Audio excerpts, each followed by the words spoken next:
I want to talk about something that a lot of people are sitting with right now. The quiet knowing that the relationship is over. Not the dramatic ending, not the obvious betrayal that makes the decision easy and clear. The slow, quiet, and uncomfortable knowing that something has run its course. That what you had is no longer what you have. That the future you imagined with this person is no longer what or something you can actually picture. And the reason I want to talk about this is because I think a lot of people are living in that space right now, knowing but not acting, feeling but not saying. And today I want to help you get honest about what you already know. Because I believe that the compassionate thing for yourself and for the other person is honesty. Even or when it's hard, especially when it's hard. So, what are the signs that a relationship is actually over? The first sign is that you have stopped growing together. You have stopped growing together. Every healthy relationship involves two people who are growing individually and together, who challenge each other, who make each other better, who are building something that is bigger than either of them. When that stopped, when you realize that this relationship has reached its ceiling, that you're no longer growing in it or because of it, that is significant information. It does not automatically mean that the relationship is over, but it means something needs to change.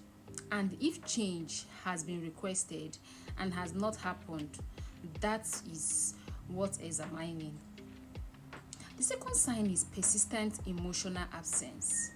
Not a rough patch, not a hard season.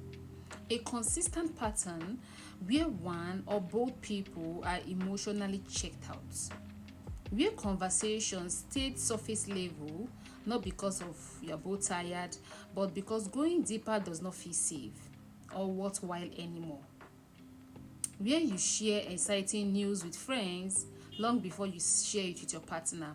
Where the person you used to run to is now the last person you want to talk to. That emotional absence, when it becomes the norm rather than the exception, is one of the clearest signs that something fundamental has shifted. The third sign is that you have been grieving the relationship while you are still in it. This one is subtle but important. When you find yourself mourning what the relationship used to be, living the early version of the connection, missing who you were together before, not who you are now. That grief, while still present in that relationship, is your heart telling you that what you had is no longer what you have. The fourth sign is that your core needs are consistently unmet and you have stopped believing they will. Not temporary, not because of hard season, but consistently over time, despite the communication, despite the effort, despite trying. And you have reached a place where you no longer expect it to change, where you have stopped asking, where you have started quietly building a life that does not depend on the person meeting those needs. The quiet resignation, the giving up on hoping for more is a significant sign. The fifth sign, and this is the most important one, is that you already know. You know, you have known, maybe for months, maybe for longer. There's a quiet voice underneath those realizations, underneath the hope, underneath the fear of what ending it will be. And that has been telling you the truth. And you have been talking to yourself out of listening to it. And it's not fair. Today I want to invite you to listen, not to make a decision right now, but to stop running from what you already know. Because the truth, however uncomfortable, is always more compassionate than the pretending. Now we want to address something important. Knowing a relationship is over and ending it is two different things. and there are real, varied reasons why people stay even when they know.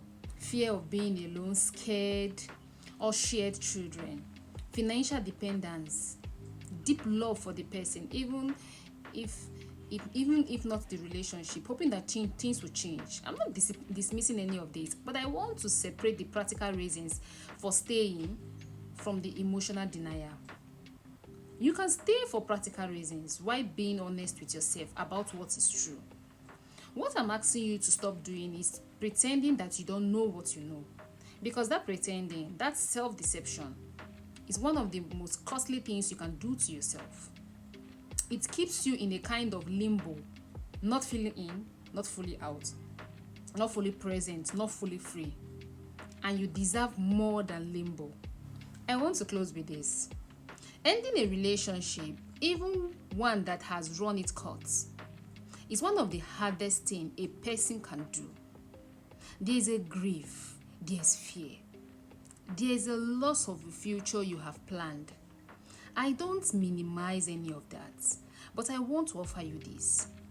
On the other side of an honest ending is something that stay in a dead relationship can never give you. Freedom, clarity, the space to become who you actually are, the possibility of something that is genuinely right for you. You deserve that, and so does the person you are with.